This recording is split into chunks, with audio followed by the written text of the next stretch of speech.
pięknie, co? Sierpniowe słońce, długie drogi przez las, poprzecinane zakrętami rzeki i dobrowe towarzystwo. Czego chcieć więcej? To czemu po 65 km wyglądaliśmy tak? Ale od początku.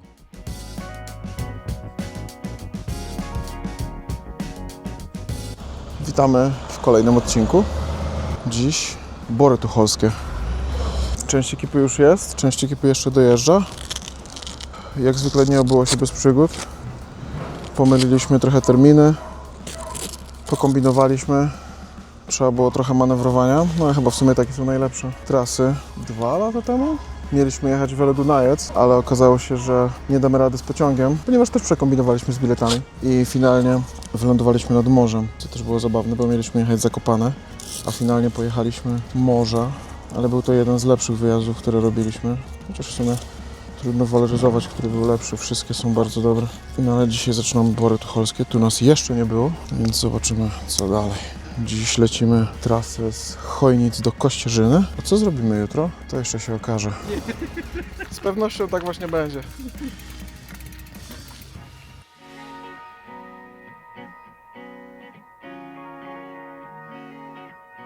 Let's go. Kurwa, klatki mi w dupę uderzają.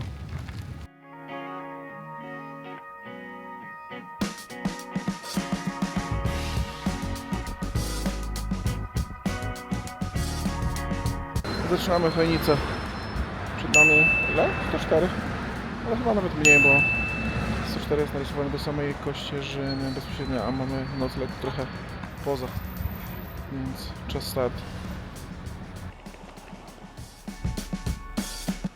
Wyjazd z Chojnic nie jest szczególnie urodziwy. To typowe polskie przedmieścia przemierzane ścieżką z kostki. Ale już parę kilometrów od centrum zjeżdżamy w pofalowany krajobraz Borów Tucholskich. A tam czekają na nas szutry, leśne przecinki, boczne drogi i liczne polodowcowe jeziora i jeziorka.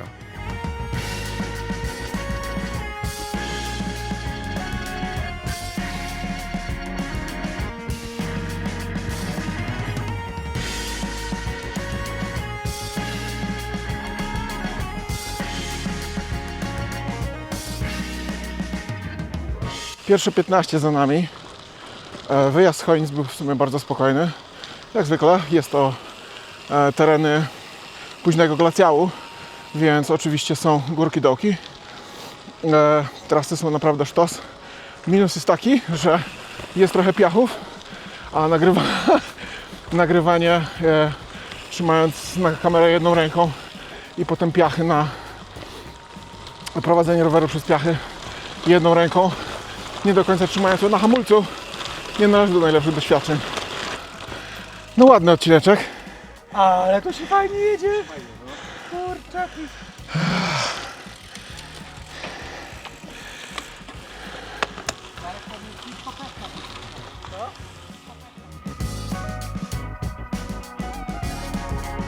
Dość tradycyjnie dla nas wybraliśmy miks już wyznaczonych tras i kilku własnych wstawek, czyli kaszubska marszruta plus naszyjnik północy.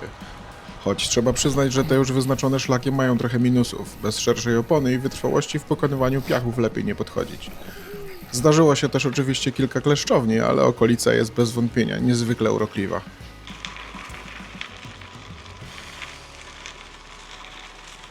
Jak na razie jest to kawał przedcudnej trasy. Są szutry, asfalty, lasy, pola, przysiłki. Naprawdę piękny kawałek kraju. Jak to zawsze w najpiękniejszym kraju na ziemi.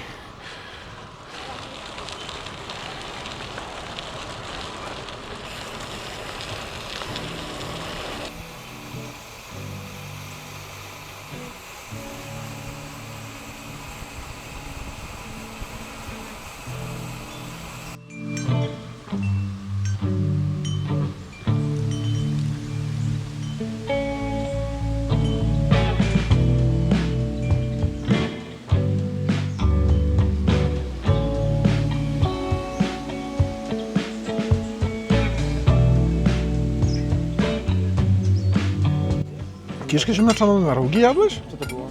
Coś zapiekane z takiego? A, zapiekankę słyszałem, sorry, widzisz? O Jezu, ta zapiekanka z kurczakiem? O matko. Zlało na początku. Jezus Maria, myślałem, że nie pojadę wtedy już. Ale to było tak doskonałe, ale tak ciężkie, że po prostu...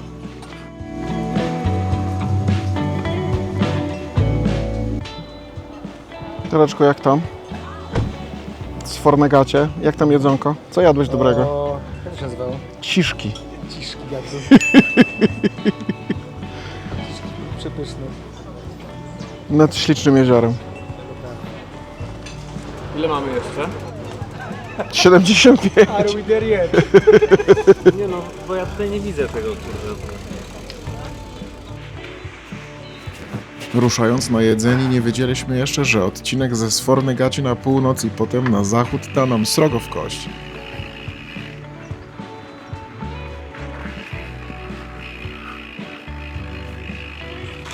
Zaraz 40 km, ale ostatnie 5-6 km same piachy. Mega męcząca sytuacja.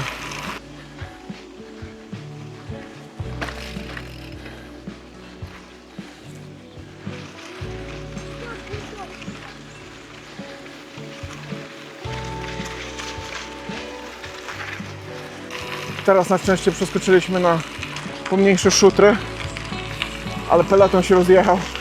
Każdy ma swoje umiejętności przejeżdżania przez piachy, które głównie zależą od szerokości opony. Nie ma się co oszukiwać. Ale w każdym razie teraz jest tak.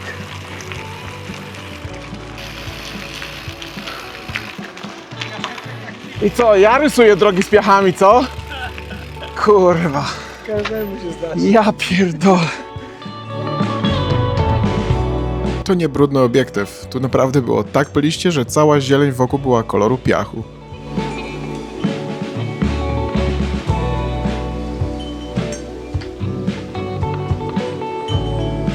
Ale trudno odmówić Borom Tucholskim czaru. Nawet jeśli na swojej drodze napotkaliśmy dość nietypowych gości.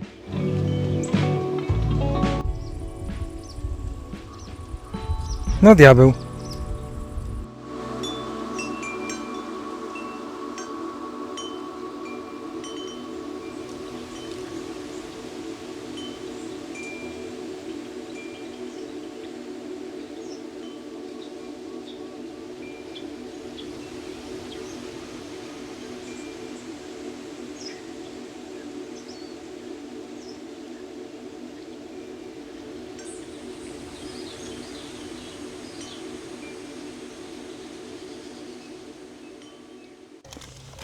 Dareczku, jak oceniasz ostatnie 30 km? Zajebiście było, nigdy nie bawiłem się lepiej.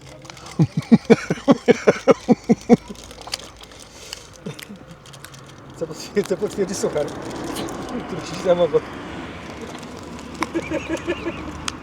Kurwa. Aż cię nie wycentrowało z tego wszystkiego. Bo on taki nieostry jest teraz. Wyraźnie.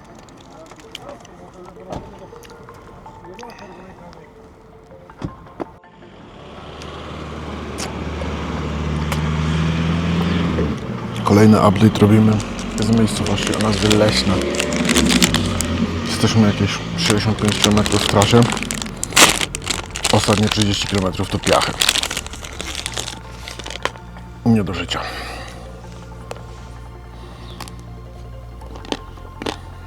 Śmierci pożoga.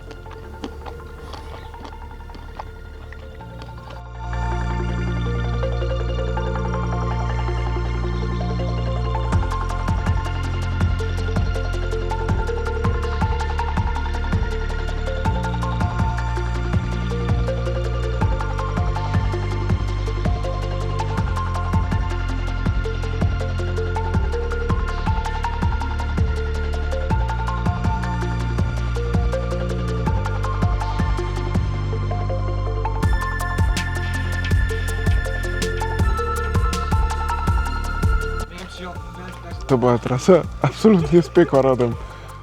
Był tu 30-kilometrowy odcinek piachu. Jakby jechaliśmy już różne trasy i naprawdę bywało różnie. To nie jest nasza pierwsza trasa i nie nasze pierwsze piachy, ale nie jechałem jeszcze takich piachów. To była taka ja wiem, 5-6 cm warstwa takiego dobrze zmielanego piachu na podłożu, na podłożu starki i po 30 km i byliśmy nieżywi absolutnie. I oczywiście 30 km piachu, więc żadnego sklepu w pobliżu, więc było fajnie. Ale za to widoki wynagradzają wszystko. A na miejscu było już tylko samo gęste. Uzupełnienie węgli, rozmowę przy winie do wczesnych godzin porannych i spanie w domku rodem wyjętym z lat 80. ubiegłego wieku.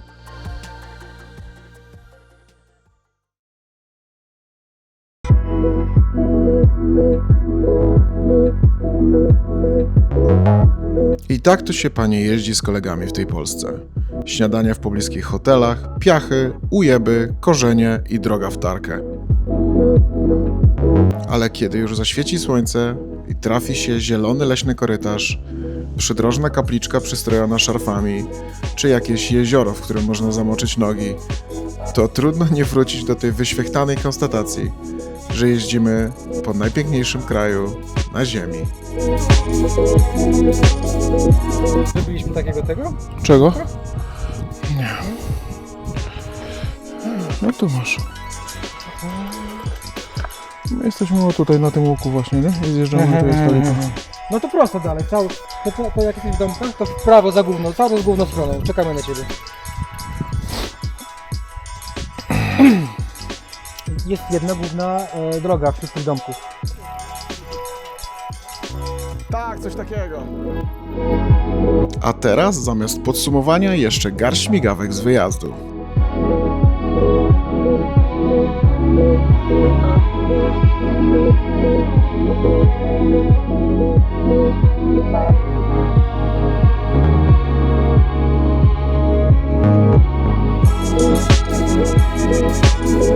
Do zobaczenia na trasie i rzućcie w komentarzu swoje ulubione miejsca. Na pewno nas tam jeszcze nie było.